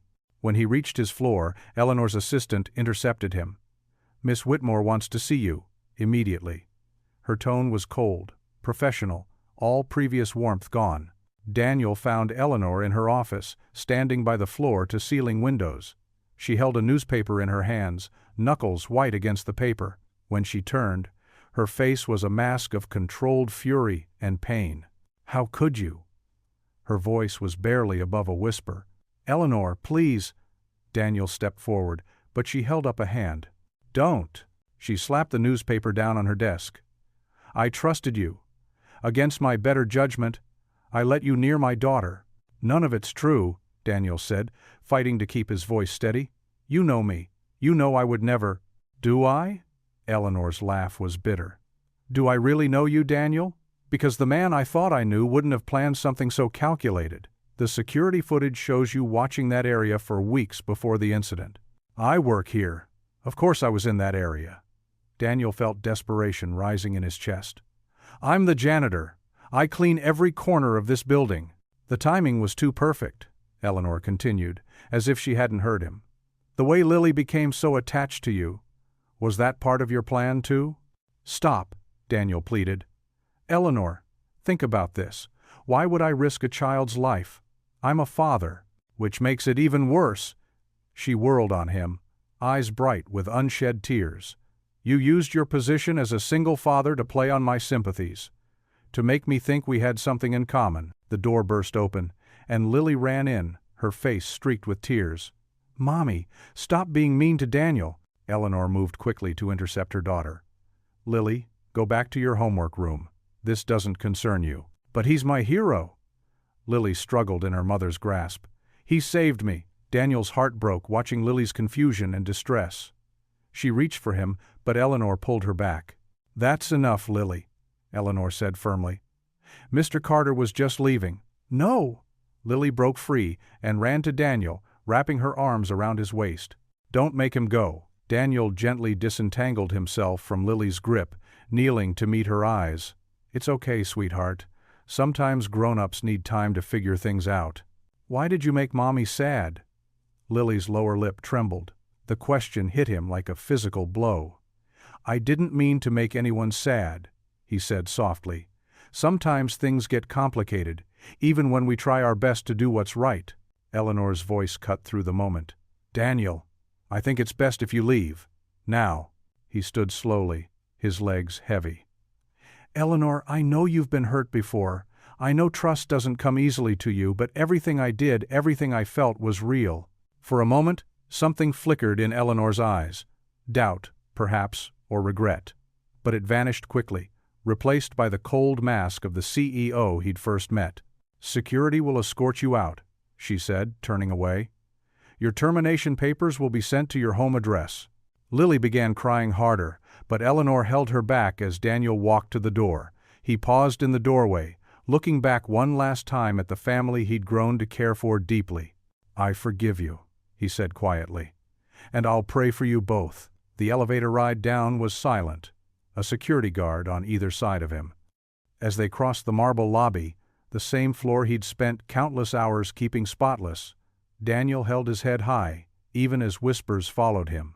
Outside, the morning sun felt too bright, too cheerful for such a dark moment. Daniel stood on the sidewalk where he'd saved Lily, remembering the split-second decision that had changed everything. He hadn't thought about consequences then. He'd just seen a child in danger and acted. With heavy steps, he began walking away from Whitmore Tower, leaving behind not just a job, but the glimmer of hope for a new life he'd barely dared to dream about. Daniel stood in the maintenance office, his few possessions spread across the metal desk. The morning newspaper lay crumpled in the waste bin, its cruel headlines still burning in his mind. With careful movements, he placed his family photo, him, Ben, and his late wife Sarah, into a cardboard box. The frame's glass reflected the fluorescent lights above, catching the tears he refused to let fall. His maintenance division badge clattered as he set it down. Just weeks ago, it had represented hope, a chance at something better. Now it felt like a reminder of dreams best left untouched. He pulled his old janitor's uniform from his locker, the familiar rough fabric somehow comforting in its simplicity. Mr. Carter? A gentle knock at the door made him turn. Martha, one of the cleaning staff, stood there with concern etched on her weathered face. We all know it's not true. What they're saying about you. Daniel managed a small smile. Thank you, Martha. That means a lot. He slipped his arms into the janitor's uniform, straightening the collar with practiced movements. Sometimes life has other plans for us, I guess. You don't have to leave, she insisted. Mrs. Whitmore will figure out the truth. He shook his head, zipping up the front of his uniform. I do have to leave. My son needs to see that sometimes walking away is the strongest thing you can do. His voice caught slightly. That dignity matters more than any job. As he gathered the last of his things, memories flooded back. Lily's innocent smile, Eleanor's gradual warming to him, that magical moment at the gala when everything seemed possible. He tucked them away like precious photographs, best kept private and safe. The elevator ride down to HR felt longer than usual. Each floor's gentle ding marked another step away from the life he'd briefly touched. In his pocket, his resignation letter was folded neatly, written in the early hours of the morning when sleep had proved impossible. The HR manager, Mr. Peterson, reviewed his resignation with obvious discomfort. "This isn't necessary, Daniel. We can weather this media storm." "I appreciate that," Daniel replied, his voice steady despite the ache in his chest. "But I need to do what's right for my family, for my peace of mind." Walking through the building's corridors one last time, Daniel felt the weight of whispered conversations and averted gazes. He held his head high, remembering his father's words. "A man's character shows most clearly when he's walking through fire." Outside, the autumn air bit at his cheeks as he headed home. The box of belongings felt heavier with each step. His phone buzzed. Ben had texted, "Coming home early from school. We'll face this together, Dad." Daniel's eyes misted over. His son's strength amazed him, even as it broke his heart that Ben had to be strong so young. When he reached their apartment, Ben was already there, waiting on the steps. "Hey, Dad." Ben stood, his lanky teenage frame trying to project confidence. "I made sandwiches." Inside their small kitchen, father and son sat across from each other. Ben had indeed made sandwiches, peanut butter and jelly, just like when he was little. "I'm sorry, Ben," Daniel started, but Ben cut him off. "Don't apologize, Dad. You did nothing wrong." Ben's voice carried a fierce loyalty. "Those people who wrote those lies, they're the ones who should be sorry." Daniel reached across the table, squeezing his son's hand. "When did you get so wise?" "Learned from the best." Ben managed a small smile. "Remember what Mom used to say? The truth always rises to the top, like cream in coffee." The mention of Sarah brought both comfort and fresh pain. Daniel closed his eyes, letting himself feel the familiar ache of missing her. "I need to pray about this, Ben. Want to join me?" Ben nodded, and they bowed their heads together at the kitchen table. Daniel's voice was soft but steady. "Lord, I'm struggling. Help me find forgiveness where anger wants to grow. Help me remember that you see all truth, even when others don't. Guide us forward. Amen." "Amen," Ben echoed. As evening approached, Daniel changed into his work clothes one last time. "I need to do something," he told Ben. "Won't be long." The skyscraper lobby was empty when he arrived, the security guard nodding in silent understanding. Daniel retrieved his old broom from the maintenance closet, its wooden handle smooth from years of use. In the vast marble lobby, his footsteps echoed. He began to sweep, each stroke methodical and thorough. This had been his first task every morning for years, keeping this floor spotless before the rush of expensive shoes and designer briefcases arrived. The repetitive motion was meditative, allowing his mind to process the day's events. He remembered his first morning here, desperate for work after Sarah's medical bills had drained their savings. He thought of all the sunrises he'd watched through these windows, of the pride he'd taken in honest work, of teaching Ben that no job was beneath a person if it helped provide for their family. Moonlight streamed through the tall windows now, casting long shadows across the marble. Daniel worked in silence, each sweep of the broom a quiet testimony to the dignity of labor, to the worth of a man beyond his station or salary. When he finally placed the broom back in its closet, the lobby floor gleamed in the dim light. He stood for a moment, hands resting on the broom's handle, allowing himself to feel the full weight of loss, not just of a job, but of possibilities that had bloomed and withered in the space of a few short weeks. The security guard's voice broke the silence. "Good night, Mr. Carter." Daniel nodded, his voice barely above a whisper. "Good night." He walked toward the exit, each step echoing in the empty space. Tomorrow, wealthy executives would stride across this floor, never knowing who had kept it clean, never guessing at the stories it held. Outside, the night air was cool against his face. He looked up at the towering building one last time, its lights twinkling against the dark sky like distant stars. Beautiful, but now forever out of reach. The morning sun filtered through the towering glass walls of the lobby, casting long shadows across the freshly polished marble floor. Daniel worked methodically, his mop moving in slow practice strokes. The familiar rhythm brought little comfort today. Each sweep felt heavy with loss. A small figure darted between the potted plants near the entrance. Lily Whitmore, dressed in her private school uniform, peered around a marble column. Her blue backpack was clutched tightly against her chest, her eyes wide with determination. "Mr. Carter," she whispered loudly, waving from behind the plant. Daniel's heart clenched. He set his mop against the wall and quickly glanced around the lobby. "Lily, what are you doing here? Where's your nanny?" "I told Miss Jenkins I forgot my lunch money," Lily said, scampering over to him. "But I really came to see you." Her lower lip trembled. "Why aren't you coming to see me anymore?" Daniel knelt down to her level, his throat tight. "Sometimes grown-ups have complicated reasons for the things they do. Your mother, she wants what's best for you. But you're what's best for me." Lily's voice rose with emotion. "You saved me. You're my hero." "Shh, honey." Daniel gently placed his hands on her shoulders. "Listen, your mom loves you very much. She's trying to protect you." Tears welled up in Lily's eyes. "But who will tell me stories about the dancing mop? Or help me name the lobby plants?" She pointed to a large fern. "Ferdinand misses you too." Daniel couldn't help but smile, remembering how they'd named each plant during her after-school visits. "Ferdinand will be okay. And you know what? You'll always be my brave little friend." "Promise? You won't forget me?" Lily asked, her small hand reaching for his work badge. "I could never forget you." Daniel's voice grew soft. "But you need to be good for your mom, okay? She needs you to be strong. Like you taught me?" Lily's chin lifted slightly. "Exactly like that." Daniel nodded, fighting back his own emotions. "Remember what we said about being brave? That sometimes being brave means doing hard things," Lily recited, wiping her eyes with her sleeve. "That's right. And right now, the brave thing is to go back to Miss Jenkins." Daniel stood up, straightening his janitor's uniform. "Your mom would be worried sick if she knew you were here alone." Lily threw her arms around his waist, hugging him fiercely.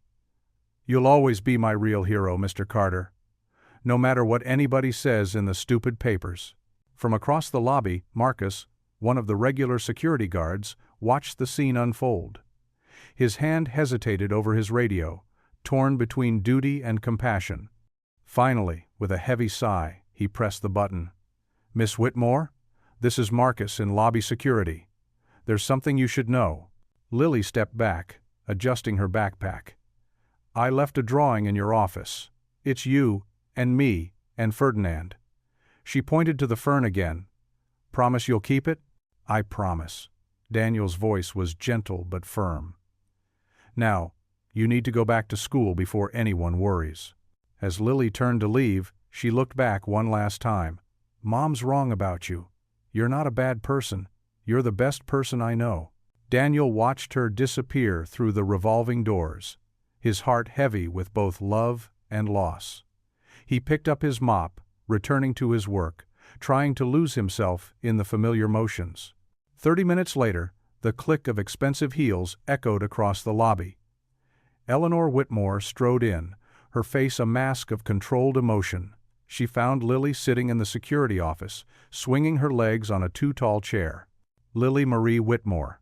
Eleanor's voice was stern, but there was something else beneath it. Uncertainty, perhaps even fear. "What were you thinking? Running away from Miss Jenkins?" "I had to say goodbye to Mr. Carter," Lily said quietly, her eyes downcast but defiant. "He's my friend." Eleanor sat down beside her daughter, studying her face. "Honey, you can't just run off like that. Do you understand how dangerous that could be?" "But I was safe with Mr. Carter," Lily insisted. "He always keeps me safe, like when he saved me from the car." She looked up at her mother, eyes shining with absolute trust. "He tells me stories about being brave and kind and doing the right thing, even when it's hard." Eleanor's breath caught. She watched as Lily pulled a folded paper from her backpack, another drawing. This one showed 3 figures: Lily, Daniel, and Eleanor herself, all holding hands near a giant green blob that must have been Ferdinand the Fern. "See, Mommy? That's us. Mr. Carter says families come in all different kinds." Lily traced the crayon lines with her finger. "He never tries to replace Daddy. He just makes everything better like you do." Eleanor stared at the drawing, seeing it through her daughter's eyes. The simple truth of a child's perspective cut through her walls of suspicion and fear. In all her investigations and background checks, she had missed the most important evidence: the pure, unconditional love her daughter had for this man who asked nothing in return. "He told me to be good for you," Lily continued, her voice small but clear. "He said you love me very much and want to protect me." She leaned against her mother's arm. "But maybe sometimes you need protecting too, Mommy, from being scared." Eleanor wrapped her arm around her daughter, pulling her close. The weight of her mistakes pressed heavily on her heart. In her determination to shield Lily from potential harm, she had nearly destroyed something genuine and precious. "When did you get so wise, my little one?" Eleanor whispered, kissing the top of Lily's head. "Mr. Carter says wisdom is just listening to your heart instead of your fears." Lily snuggled closer. "Can't you listen too, Mommy?" Through the security office window, Eleanor could see Daniel in the lobby, quietly going about his work. No fanfare, no demands for attention or recognition, just simple dignity and dedication. The same qualities that had drawn Lily to him from the start. "I think," Eleanor said slowly, "that maybe it's time I started listening better." Eleanor sat in her corner office, staring at the city sprawled beneath her.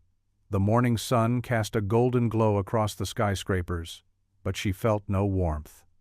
Her fingers drummed restlessly on her mahogany desk as she waited for Thomas, her most trusted investigator. A soft knock broke the silence.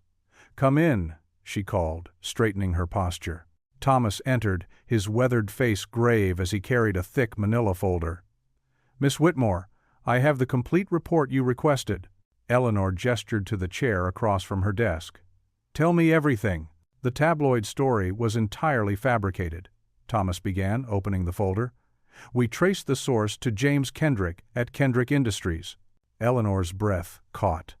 James Kendrick, her longtime business rival who'd tried to orchestrate hostile takeovers of her company twice before. "Here's the evidence." Thomas spread out several documents. Emails between Kendrick and the tabloid editor. Bank transfers. Even recorded phone conversations. He orchestrated the whole thing to discredit both you and Mr. Carter. Eleanor's hands trembled as she picked up the first document. Her eyes scanned the damning evidence. Proof that Kendrick had paid the tabloid $500,000 to run the false story. "There's more," Thomas continued. "We did the background check on Mr. Carter that you requested. The man is exactly who he appears to be." He pulled out another set of papers. Widowed 5 years ago when his wife died of cancer. Worked 3 jobs to pay off the medical bills. Perfect credit score despite his financial struggles.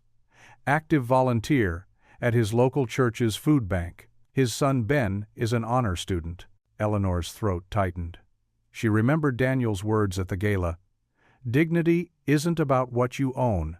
It's about staying true to who you are when life tests your faith." "The rescue?" she asked quietly. "Completely genuine. We found security footage from 3 different angles." Thomas pulled out several photographs.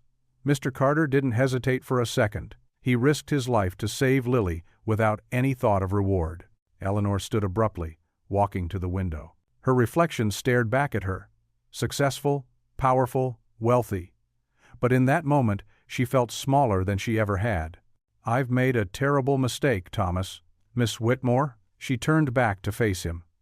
"I let my past cloud my judgment. I saw threats where there were none. And in doing so, I wounded a good man. Perhaps the most honorable man I've ever met." Eleanor's mind replayed every interaction with Daniel. His gentle patience with Lily, his quiet strength, the way he'd refused her money after the rescue, saying simply that he'd done what any decent person would do. How he'd maintained his dignity even when others looked down on him. She remembered the hurt in his eyes when she'd asked him to leave. Not anger, Not bitterness. Just deep sadness and resignation. He hadn't even tried to defend himself, as if he'd already accepted that someone like her would never truly trust someone like him. "What do you plan to do?" Thomas asked carefully. Eleanor walked back to her desk and pressed the intercom. "Sarah, cancel all my meetings for today. And contact our PR team immediately. I need them here within the hour." "Right away, Miss Whitmore," her assistant responded. Eleanor gathered the evidence into the folder, her movements decisive now. "I'm going to do what I should have done from the beginning. Trust my heart instead of my fears." "The media will have a field day with this," Thomas warned. "Let them." Eleanor's voice was firm. "I've spent my entire life protecting myself from being hurt, from being used. But in doing so, I've become exactly what I feared. Someone who hurts others first." She looked at the crayon drawing Lily had made of Daniel, still pinned to her bulletin board. Her daughter had seen the truth from the beginning, with the pure insight of a child. "I'm going to hold a press conference," Eleanor announced. "I'm going to tell the whole world how wrong I was, and how right Daniel Carter has been all along. It's time to set the record straight."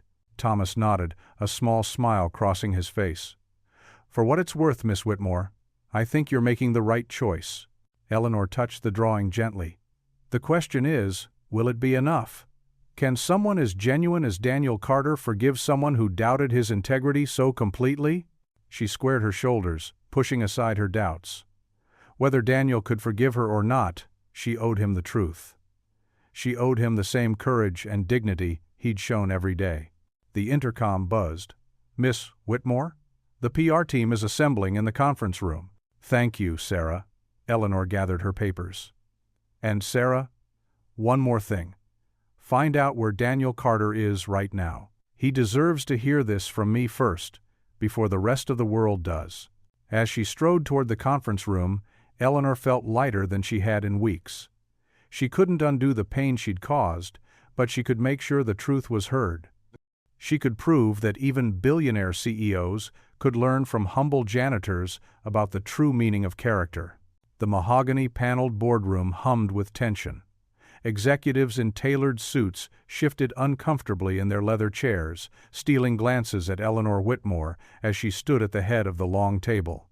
Reporters lined the walls, cameras ready, summoned for what they'd been told would be a major announcement. Daniel Carter lingered near the door in his freshly pressed work uniform, hands clasped behind his back. His weathered face betrayed no emotion, though his heart hammered against his ribs. The invitation to this meeting had come as a complete surprise. A phone call from Eleanor's assistant just an hour ago, urgent but offering no explanation. "Thank you all for coming on such short notice," Eleanor began, her voice steady despite the slight tremor in her hands. She looked different today, more human somehow, without her usual armor of corporate authority. "What I'm about to share isn't easy for me." The room fell silent. Even the usual tapping of phones and laptops ceased. As many of you know, recent events involving Mr. Daniel Carter have caused quite a stir in the media. Eleanor's eyes found Daniel's across the room. Specifically, the allegations that he orchestrated the rescue of my daughter for personal gain. Daniel felt the weight of every stare in the room. He stood straighter, chin lifted slightly, the quiet dignity that had become his shield through all of this. "I've called you here today because I made a terrible mistake." Eleanor's voice cracked slightly. "I let fear and past experiences cloud my judgment. I believed lies without questioning their source, and in doing so, I hurt someone who has shown nothing but integrity since the day he saved my Lily's life." A murmur rippled through the assembled crowd. Camera shutters clicked rapidly. "My security team has uncovered evidence that these allegations were fabricated by Harrison Matthews, CEO of Matthews Industries." Eleanor held up a folder. "He orchestrated this smear campaign out of nothing more than petty business rivalry." The murmur grew louder. Several board members exchanged shocked looks. "But that's not why I've gathered you here." Eleanor stepped away from the table, moving closer to where Daniel stood. "I'm here because I owe this man a public apology. When Daniel Carter ran into traffic to save my daughter, he didn't know who she was. When he refused my money afterward, he said something I'll never forget. I didn't do it for a reward. I did it because she's a child." Tears glistened in Eleanor's eyes, but her voice remained strong. "In all my years in business, I've rarely encountered such pure integrity." This man, who some looked down on because he worked as a janitor, showed more character and courage than many who sit in corner offices. She turned to face the room fully now, her shoulders straight. "Daniel Carter didn't just save my daughter's life that day. In many ways, he saved mine too. He reminded me that true worth isn't measured in dollars or status, but in the choices we make and the lives we touch." The room erupted in spontaneous applause. Several board members stood. Others nodded in approval. Cameras flashed continuously as reporters scribbled furiously in their notebooks. But Eleanor wasn't finished. She walked directly to Daniel, who hadn't moved from his spot by the door. The room fell quiet again, watching this unexpected confrontation between the billionaire CEO and the former janitor. "Daniel," she said. Her voice, softer now, meant more for him than the crowd. "I let my fears make me doubt you. I've spent so many years protecting myself and Lily from people who only wanted to use us that I forgot how to recognize genuine goodness when I saw it." Tears spilled onto her cheeks, but she didn't wipe them away. "Can you forgive me?" The room held its breath. Daniel looked at Eleanor, really looked at her, seeing past the powerful CEO to the wounded woman beneath, someone who had been hurt too many times to trust easily. In that moment, he understood her completely. The silence stretched, heavy with anticipation. Every eye in the room was fixed on this pivotal moment between two people from vastly different worlds, brought together by fate and a split-second act of courage. Eleanor stood there, vulnerable and waiting, her usual commanding presence replaced by something more authentic and raw. She had laid her pride aside, risking her reputation and authority for the sake of truth and redemption. The tears in her eyes reflected the boardroom's bright lights, each one carrying the weight of her regret and hope. Daniel stood quietly at the back of the boardroom, his weathered hands clasped together. The silence felt heavy as Eleanor's words hung in the air, her admission of error and plea for forgiveness echoing off the mahogany walls. His work shirt, freshly pressed but still showing its age, stood in stark contrast to the sea of expensive suits surrounding him. "I was wrong," Eleanor continued, her voice stronger now as she stepped away from the podium. "I let fear and past hurts cloud my judgment of a man who has shown nothing but integrity and kindness." She walked toward Daniel, her heels clicking against the polished floor. The cameras followed her every move, but for once, she didn't seem to notice them. Daniel swallowed hard, his eyes meeting hers. He saw something there he hadn't before. Vulnerability, hope, and a genuine warmth that made his heart skip. "Miss Whitmore," he began. But she cut him off with a gentle shake of her head. "Eleanor," she corrected softly. "Please," he nodded, a small smile tugging at his lips. "Eleanor, we all make mistakes. The important thing is recognizing them and growing from them." His words were simple but carried the weight of someone who had weathered many storms with grace.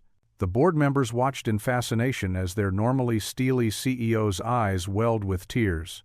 "I have a proposition for you, Daniel," she said, squaring her shoulders.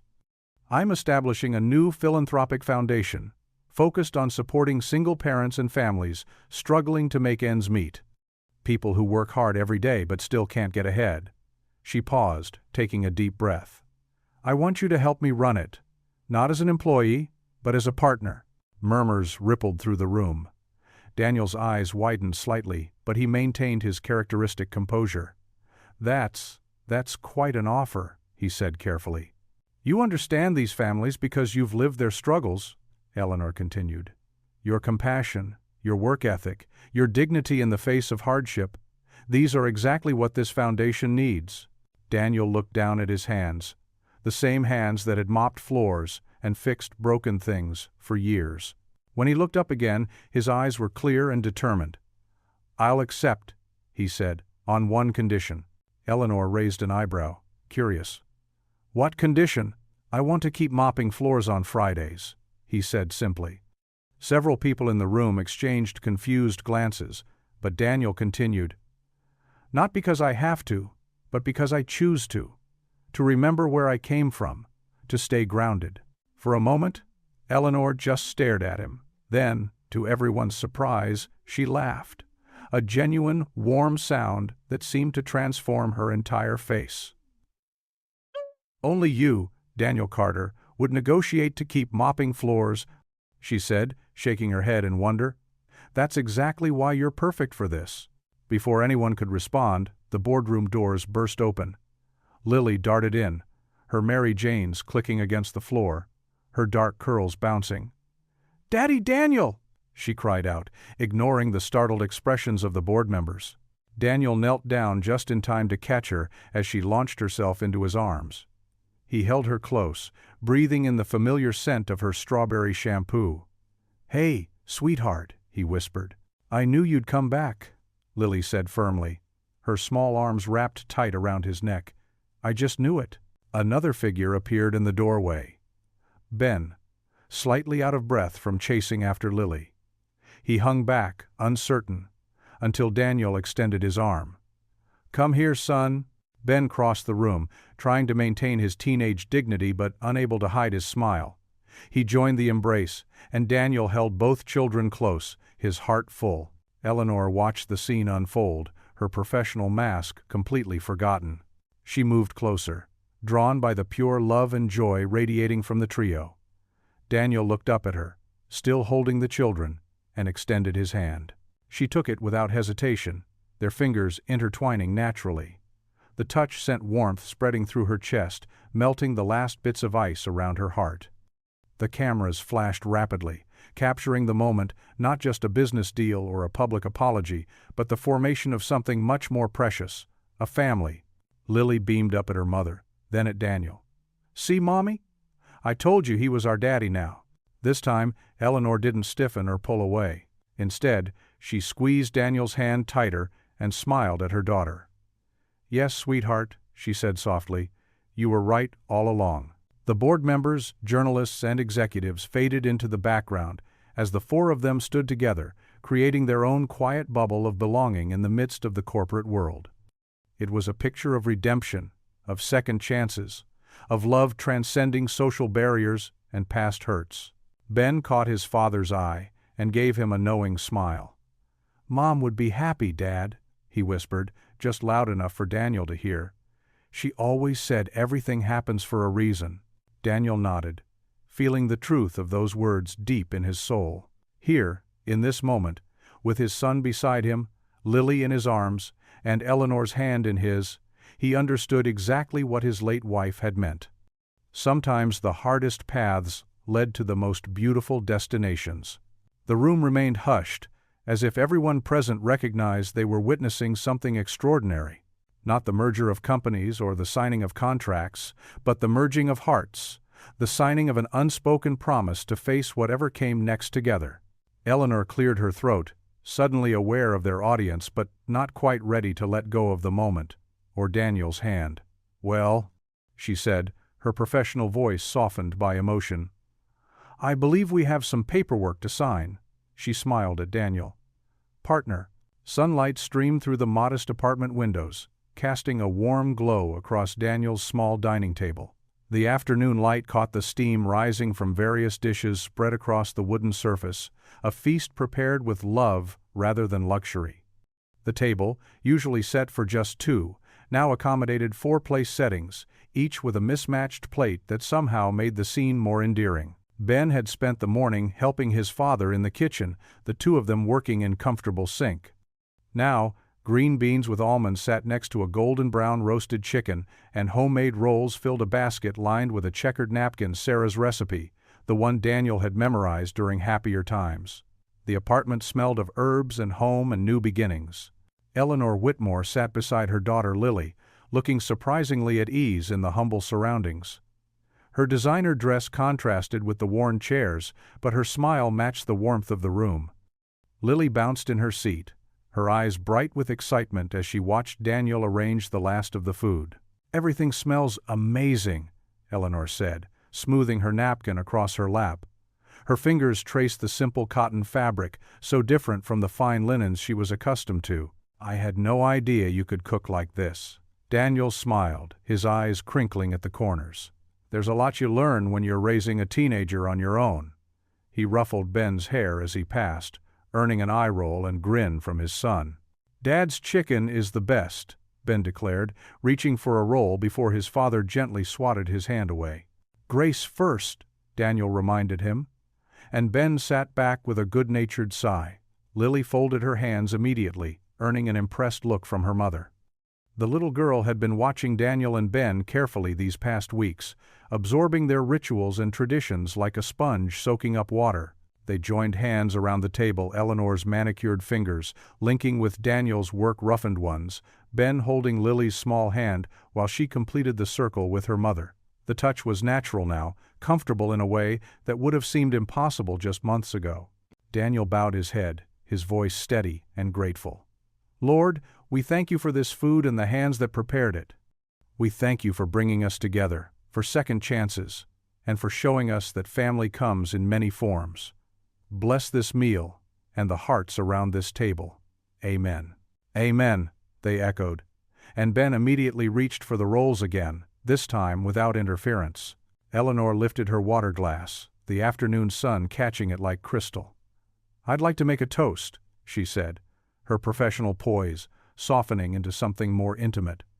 To second chances, and to the man who taught me their value. Daniel ducked his head, that familiar humility showing through despite his new position at the foundation. I'm just grateful for where we are, he said quietly. All of us. Lily piled green beans onto her plate, her face serious with concentration. Daddy always says gratitude makes everything taste better, she announced, then froze, realizing what she'd said. But Eleanor didn't stiffen this time. Instead, she smiled, reaching out to smooth her daughter's hair. He's right about that, sweetheart. Ben passed the chicken platter, his teenage awkwardness melting as he fell into his role as co-host. So, Miss Whitmore. Eleanor, she corrected gently. We're family now, remember? Eleanor. Ben tried the name carefully. Dad said you're letting him keep mopping floors on Fridays? She laughed, the sound bright and real. Your father insisted. Something about staying grounded? That's Dad for you, Ben said proudly. Even when we were really struggling, he never lost sight of what mattered. Daniel looked around the table, taking in the scene. From his son's easy smile to Lily's contented humming as she ate, from Eleanor's relaxed posture to the simple abundance before them, it was more than he'd dared to hope for during those long nights of prayer and doubt. You know, he said thoughtfully, cutting his chicken, when I first took that maintenance job, I thought it was just about survival, keeping a roof over our heads, food on the table. He glanced at Ben. Making sure this guy could stay in his computer club, which led to my scholarship, Ben added, his eyes shining with gratitude. But now I see it was about so much more. Daniel's voice grew soft. It was about being in exactly the right place at the right time, about having the chance to help when it mattered most. Eleanor reached for his hand again, her fingers intertwining with his. You did more than help, Daniel. You showed me what real wealth looks like. She glanced at their children, who were now engaged in some private joke, their laughter mixing together naturally. It's not in bank accounts or boardrooms. It's right here. The afternoon light had shifted, painting the walls in gold. The food was simple but perfectly cooked, the conversation flowing easily between profound moments and silly ones. They talked about the Foundation's plans, about Ben's upcoming robotics competition, about Lily's art class where she still drew pictures of her hero in his janitor's uniform. As they finished their meal, Lily looked up at her mother, her eyes wide, and knowing in that way children sometimes have. See, Mommy? She whispered, though everyone could hear. He's my daddy now. Eleanor's eyes filled with tears, but her smile was radiant. Daniel squeezed her hand, feeling the answering pressure of her fingers against his. The room was full of something more precious than any luxury. Hope, warm and real, and shared between them all. Ben caught his father's eye across the table and nodded, a silent acknowledgement of how far they'd come from those lean years after Sarah's death. They were still in the same apartment, still had the same mismatched plates, but everything had changed, not because of money or position, but because love had found its way in through the most unexpected door. What would you do if you were in their place? Comment your answer below and let's see how you'd rewrite the ending. If you enjoyed the story of Daniel Carter, I handpicked the next story that you will enjoy. Please don't miss this one. Click here to watch it.